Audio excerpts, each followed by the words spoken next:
Today on Kids Career Quest, we are honored to meet Chief Michael Kent, the head of the Irvine Police Department. Chief Kent grew up in Irvine and worked his way up from a high school police explorer to becoming Chief of Police. Over his many years of service, he has taken on many roles, from patrol officer to SWAT operator to detective. He has also earned several awards for his courage and community service. Chief Kent has also studied leadership and holds degrees from Cal State Fullerton and UCI. Chief Kent, thank you so much for joining us today. Thank you for having me. It's a pleasure to meet you too. Okay, Chief Kent, can you start us off by explaining what does a day in the life of a police officer typically look like? Yeah, no, that's a great question. The beauty of being a police officer is no 2 days are alike. It's typically an office type of job or that kind of profession. You have things that are just kind of lined up and are very similar from day to day. For us, it's very unique and very different. But typically what our officers do is a lot of them will come in a little bit early and try to get a good workout in before work and make sure that they're getting their workout done and feeling healthy, feeling good, and getting ready for a shift. So typically the shifts are either, depending on what shift they sign up for, they're either 10 hours or 12 and a half hours. Some could go a little bit longer, but they're typically either 10 hours or 12 and a half hours. And then what they would do is, get ready, put all their gear on, which is obviously the uniform, the vest, the boots, everything, and tools, equipment. And then we have what we call a briefing. And what they do is they go over all the different crime trends and all the latest and greatest of what's happening in the city and some of the areas that need to focus on, if there's any specific wanted persons that they're looking for, or some of the big cases, investigations, or other bureaus are working on. It's typically shared with that. So that's why we call it a briefing. It gives everybody an opportunity to come in and you talk about what you have. And that way, when they're going out in the community to work their shift, they know exactly what they're stepping into. So officers will patrol, they'll drive around in their area of responsibility, the neighborhoods, the shopping centers, schools, whatever it may be, just kind of depending on time of day, and make sure they're out there, they're visible, they're looking for suspicious activity, suspicious folks that might be looking to commit a crime in Irvine. They look to address traffic violations and traffic issues in the community. And at the same time, you're waiting for dispatch to be able to provide you different calls for service. Whether it's a 911 call for a specific crime that's occurring, or a medical aid call where they can respond and provide medical aid. But essentially, that's kind of the makeup of the majority of the shift. Of course, if they end up making an arrest, they bring the person back here. The arrestee gets booked, processed. We don't have a jail here. We have what we call a holding facility. So we do have cells that look like a jail cell, but they're here temporarily, anywhere from like a half hour to maybe a couple hours max. And if they need to get booked, we'll take them over to county jail in Santa Ana, and that's where they get booked. But essentially, that's what an officer's shift looks like. Great. And as your officers are carrying out their duties, what is their main goal? The main goal is to keep the community safe. I think it's really important when you look at the makeup of our city. A lot of the folks that live in Irvine, a lot of the folks that have either come from other cities, other states, or other countries, they come here for two reasons specifically. One is the safety, and the other one is the schooling. So a lot of young families are coming to Irvine so their kids can grow up in the city and go to good schools. I'm a perfect example of that. My family, we immigrated from overseas. We lived in Los Angeles for a few months, and we actually had family that lived in Irvine. We came here, we saw how nice the community is, how good the schools are. So my family ended up moving to Irvine, and I've been here, 36 years now in Irvine. So, growing up in a safe community like this, in a school. So it puts a lot, of course, there's many other things, obviously, the wonderful roads that we have, clean and manicured, perfect, condition, the parks, just so many different resources that the city offers. And that's what makes Irvine great. But I think a true reason why so many people like to live in Irvine is also the safety. So that puts a lot of pressure on us. That's what's really important, is to make sure that we keep this community safe, even though our population has ballooned to 330,000 people. When my family moved here, we're right about 80-ish thousand people. So in the last 30 years or so, you've seen that number grow, by 4 times. So there's a significant amount of growth that the city has seen, but our daytime population actually doubles as well, if not triples, depending on the day of the week. So we have a lot of folks that will come to Irvine because of work or because of school, like the UC system, and there's different satellite campuses that are here as well. In a different special events, whether it's at the Great Park. So I think it's really important that as the city continues to grow, that we still maintain kind of that small hometown feel, and provide the safety that the community deserves. The second part of this, I say would go hand in hand in this, is working collaboratively, but more so in partnership with the community. That's our motto, in partnership with the community.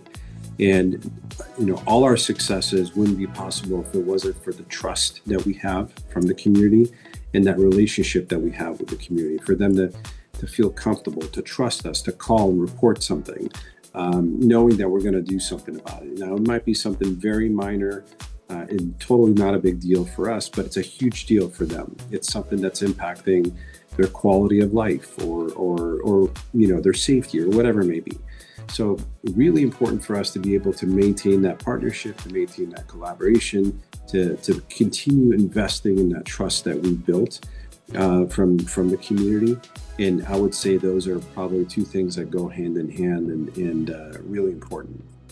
Yeah, so I think it's pretty clear that you have to be very passionate to get into the law enforcement agency. So how did you personally decide you wanted to get into law enforcement?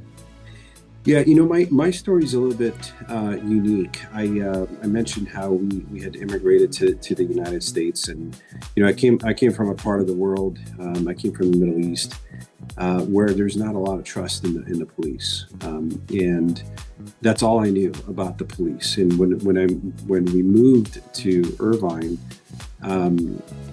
I was actually pulled over by an Irvine police motor officer. And all I know about the American police force was what you saw in the movies and what you saw in the TV shows, and which was pretty scary. So, when I was pulled over, I was terrified. I was shaking. I was so scared of this police officer, not knowing what was going to happen. And not that he was mean or any of that stuff. It was actually the contrary. He was so polite, so courteous, and took the time to kind of explain to me what I did wrong. And I was listening to my music and riding my bike, which you're not supposed to do because you're supposed to pay attention to your surroundings. And one of the things that I noticed he is really quickly is he put his hand on my shoulder and just tried to, hey, relax, take a deep breath. You're fine. You're not in trouble and all this. And he talked to me like a father would talk to their son.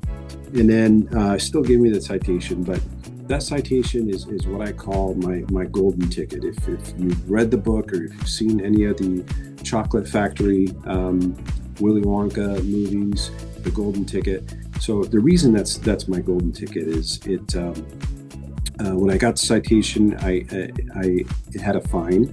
I couldn't afford the fine, and my parents were like, okay, well, go to court, do some community service, and get it taken care of. So I actually did community service here in Irvine at the Boys and Girls Club off Eastia Loop. And when I was there, I saw a flyer for the Irvine Police Explorer program. Now, the Explorer program is something that's very similar to, think of Boy Scouts or Girl Scouts, but it's specific for law enforcement. So your volunteer time and all the different trainings that you do, all the different community events that you do are very law enforcement specific. The fire department has a similar program as well. So I saw the flyer and I was very intrigued and interested. I just kind of like, hey, this is something I'd like to do. And I signed up and I did it when I was in high school. And what was a big coincidence was the Explorer advisor. So the main Explorer, the person that kind of was in charge of the program, coincidentally was the same exact officer that gave me the citation. So we became friends as the years have gone on, and we still stay in contact today. But one of the things that really stood out to me that I knew right away that this is the job I wanted to do was part of my volunteering is you get to go on ride-alongs with police officers.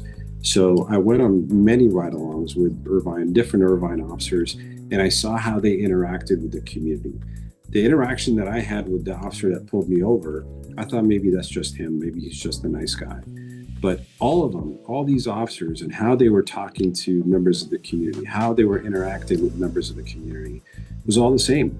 And I knew right then and there that this is the job I want to do, this is the profession I want to have, and this is the department I want to do it in.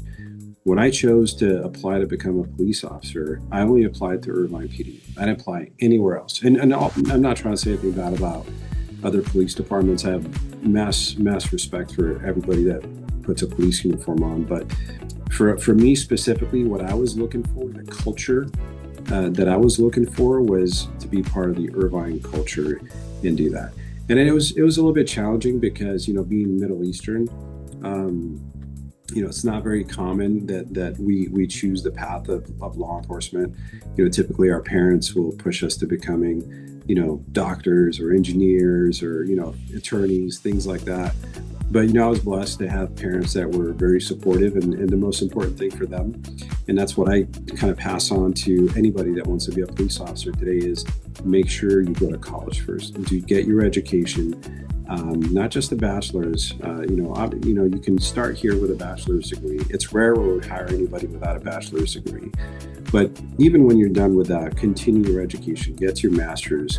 It's really important. But that's what got me into law enforcement. That's what pushes me to continue giving back to this community, is knowing those that came before me and how they serve the community. I owe it to the Irvine community to make sure that I pass that along, and make sure specifically I'm hiring officers that are coming into this profession, and into the Irvine Police Department for the right reasons. Once you set your mind on becoming a police officer and pursuing this profession, what kind of special training did you receive? So there's the process to become an officer is pretty lengthy. Actually, it takes at least 6 months, and it's everything from a written exam, just kind of testing your basic knowledge skills, and writing skills, cognitive skills, just like giving you different problems. Once you pass that, there's an oral interview where you sit down with one of our training officers and one of our sergeants, and they ask you several questions just to kind of get to know who you are. And then after that, there's a pre-polygraph interview, and that interview is essentially, I want to say it's about 500 questions, and it asks you everything from, what have you done? Have you ever been in trouble? Have you ever been stopped by the police? You ever stolen? You ever committed a crime? You ever been around this, around that? Really trying to kind of get a buffer. And then from there, we send them to a polygraph, which is, think of a lie detector test. They go through that. And once they pass both of those, then they go into the background process, where we have background investigators that will talk to that person, that person's family, their neighbors, their loved ones, their teachers, former teachers, everything. Really trying to get an idea of who is this person. Just because we run them and they don't show up in the system as have committed crime, that doesn't mean you bring them on. It's really in depth, and that's the longest part of the process. And once they pass that, they get a chief's interview. So not every department does this, but what I like is to interview every single person that's going to be a representative of the Irvine Police Department, whether you're full-time, part-time, extended part-time, whether you're going to become a police officer or a member of our professional staff, like our non-police officers that work here. I want to make sure I'm interviewing them, making sure I'm bringing the right person to be a good representative of us. Once they pass that, then they go into a medical check. They just do a physical examination to make sure that everything looks good. And the last step is a psychological examination. So they go sit with a psychologist and really examine them and ensure that they're in the right mindset to be able to perform this job. This just is not an easy job. You have to make a lot of significant decisions, tough decisions, and just sometimes in a second or two, and ensuring that you're also in the right mindset to be able to understand and absorb some of the trauma that's out there that you're exposed to as a police officer. And then you're sent to the academy. So once you go to the academy, it's about another 6 months. So that you get a lot of basic training, how to do a car stop, how to talk to people, how to write a police report, how to search people, what are some of the different rules and laws and regulations, policies, procedures, manuals. Again, it's on a very basic level. Once you graduate the academy, you go through a training program through our department. That's about another 6 months with different phases of training. The first phase is you're less hands-on, but as you go through the phases, you're more hands-on. And by the last phase, it's all you, and your training officer just stands there to watch you and evaluate you, make sure you're able to do the job and do it safely, and obviously within the level of professionalism that we expect. And in that, I think that's where they get the bulk of their training, because you're getting hands-on, real-life training and exposure to become a well-rounded police officer. Now, throughout our whole career, this is a 30-plus year career, you're constantly going to trainings, and there's specialized training. So let's say as a patrol officer, now I want to become a detective. Well, there's detective school. We send people to detective school so they learn how to conduct complex investigations, write search warrants, write a variety of different types of warrants, how to testify in court, specifically as an expert witness. All these things come into play. Let's say we want to send somebody to become a member of our SWAT team. Well, there's SWAT schools, so you send up to SWAT school. So the training is constantly going, and there's mandates through the state. There's a what regulates police officers in California is POST, which stands for Police Officer Standard Training. And there's certain type of trainings that we were mandated to go. Some are on an annual basis, some are every other year, some are every 5 years. For example, CPR. Like there's mandate that you're going to go through CPR training every other year. Domestic violence laws, sexual assault laws, ethics, racial profiling. I mean, the list goes on and on and on. So the trainings are constantly there. I know it's a little bit of a long-winded response, but essentially it takes about 18 months to become a police officer, where you're off on your own to in a car by yourself. And then as you go throughout your career, there's definitely specialized training. So earlier you mentioned your first interaction with a police officer from Irvine PD. Do you feel that in your career, if there's any moment that you've inspired another child like that? Yeah, I think every time you have an opportunity to interact with a member of the community without it being something formal, 100%, like you should take advantage of that. One of the things I talk about with all our folks is if you're, for example, at a red light and you look over and you make eye contact with someone, wave, or smile. People are already terrified that there's a police officer, but it even though there's no conversation, you already said a lot by smiling, right? It shows like, wow, that was nice. That officer smiled at me. They didn't have to do that. Or if you're in line at, let's say, Starbucks, and you're looking to get a cup of coffee and spark a conversation with someone, have that type of conversation. But as far as inspiring people individually on one-on-one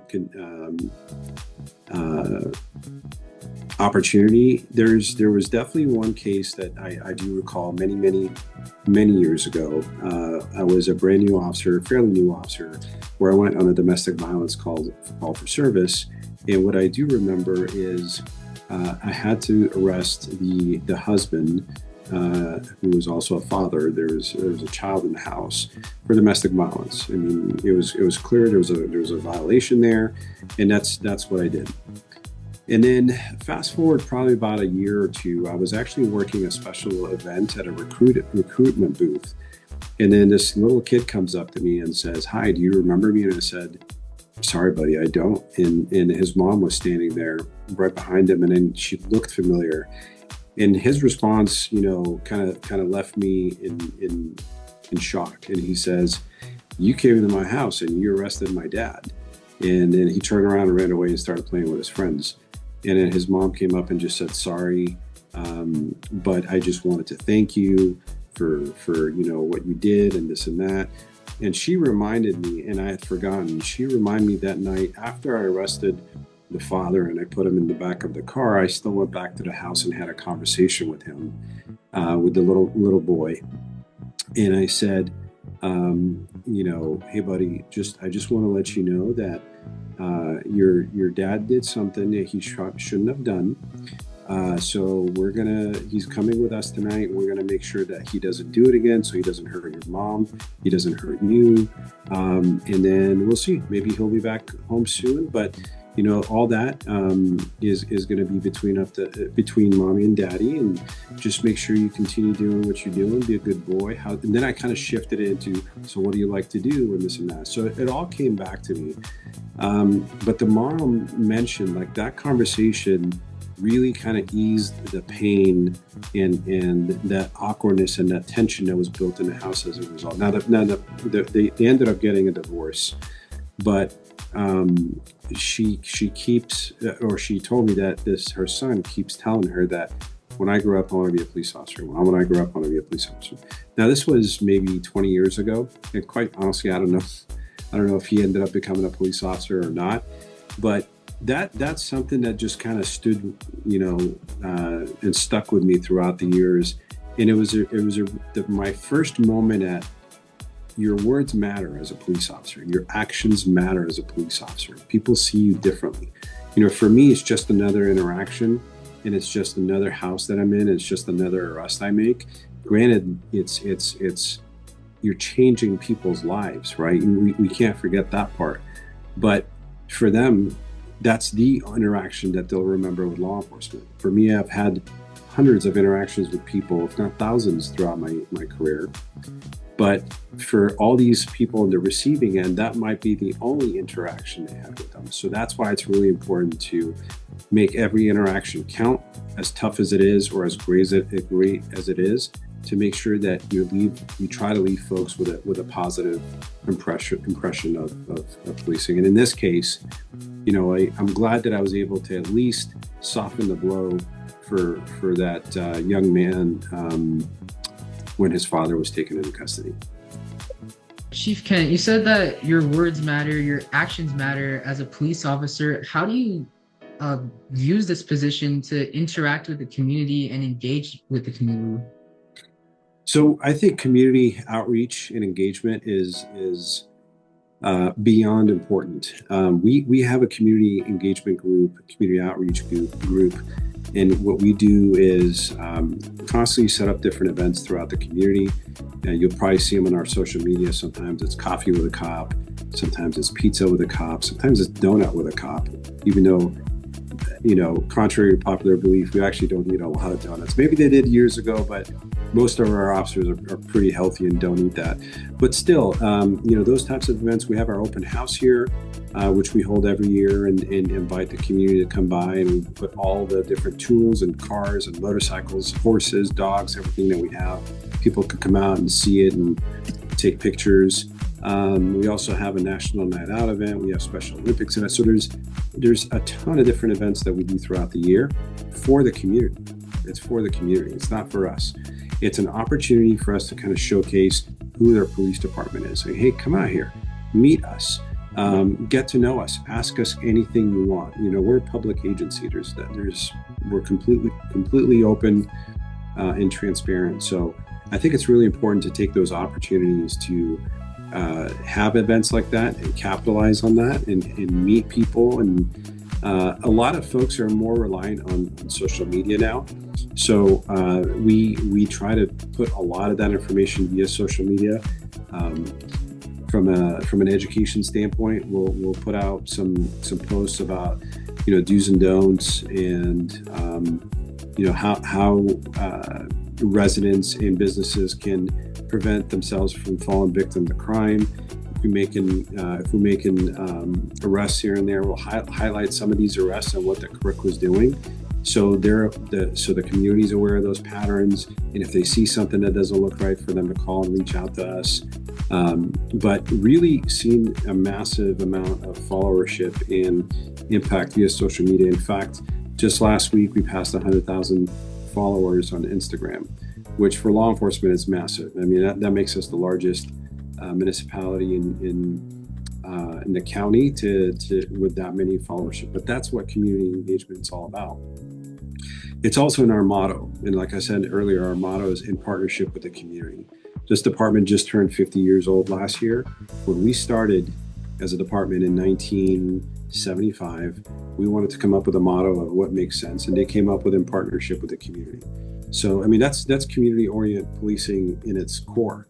But when you think about it, in the 70s, community-oriented policing wasn't a thing. It wasn't really being practiced, across the country. So the Irvine Police Department was thinking way ahead of its time by coming up with a model like that and living up to it. You don't just put it on the side of the car or on the wall in the building or something like that and let it be it, but really living up to it. And I think a perfect example is obviously the type of service that we provide to the community.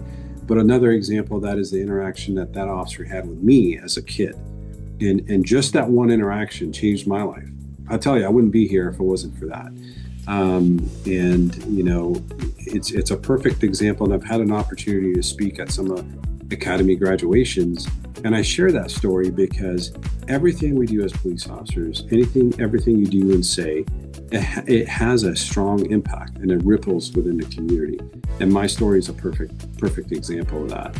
I could have gone a completely different direction if that officer was rude, if he was disrespectful, any of that stuff. Who knows how I would have ended up or what direction I would have gone. But there's no question that the influence, the power of the influence that we have on people, especially through outreach, it has an impact on people's lives. And for our final question, if you could give advice to a kid who's looking at becoming a police officer in the future, what would you say to him? What I would say is, if that's what you want to do, great. I would love to have you on our force. My big advice would be focus on school. That's the most important thing. If you want to volunteer, we obviously have the Irvine Police Explorer program. We have about 65 kids that are part of that program, and they're representatives of all the different high schools in Irvine. So that's a great stepping. And not all of them will become police officers. Some just want to volunteer and give back to the community, but some will. Some will. So I would say try to expose yourself to that. Either join the program and get an idea of what law enforcement is about, but stay in school from a sense of push yourself as hard as high school is, as tough as college is going to be. You're going to be just fine. You're going to get through it. A college education is so important. I'll tell you this. There are definitely some agencies that don't look at a college degree as a requirement. But I feel like there's no better applicant, someone that is well-rounded with life experience, but also educated to be able to come and do this job. The more educated you are, the better decisions you make out in the community. And you've seen it. We've all seen it where, unfortunately, some officers across the country make a decision that was not the best, not the wisest, and it creates all kinds of mistrust and challenges within the community, and that's a reflection of everybody that's in uniform. And I think that's the challenge. But 100% is, if this is your dream, then go after it. Don't give up. It's going to be hard at times, but never give up. When I was interviewing here, they asked me, like, well, what if I don't hire you? And I was devastated. I thought I wasn't going to get hired. I said, well, I'll be very disappointed, but I would apply again. And that was truly my mindset. It wasn't like, okay, well, then I go work somewhere else. I wanted to be an Irvine officer. So if that's what you want, go after it. If it's school, finish it. And never stop pushing yourself. I promise you, the end reward is definitely worth it. I'm living my dream. I'm living my American dream as an immigrant. Because of this job, because of this profession. And all it took was one officer to stop me and put me down this path. And with that, I think that wraps up our interview. Thank you so much for taking the time to explain your profession to us. We are so grateful for the good you do for the world and our community and the lessons that you're teaching us. Your service has helped so many people, and we hope that this inspires many others to do the same. And to commemorate your place in our interview series, we're wondering if it's okay if we could send in a special book about law enforcement for you to sign. Yeah, of course. Awesome. Thank you so much, Chief Kent. Thank you, Anish, and thank you, Matthew. I appreciate what you guys do. I think it's really important and it says a lot about both of you to be able to just kind of explore these different opportunities and careers that are out there. And it is overwhelming sometimes as teens, and especially when you go to college, try to select a career and go down that path. What I would say is just take your time and definitely pay attention to videos like these. Talk to people that are in the profession. And if anybody wants to reach out, obviously all my information's online, the phone number and an email address. I'll be more than happy to chat with anybody that needs assistance. But my hat's off to both of you for doing this as well.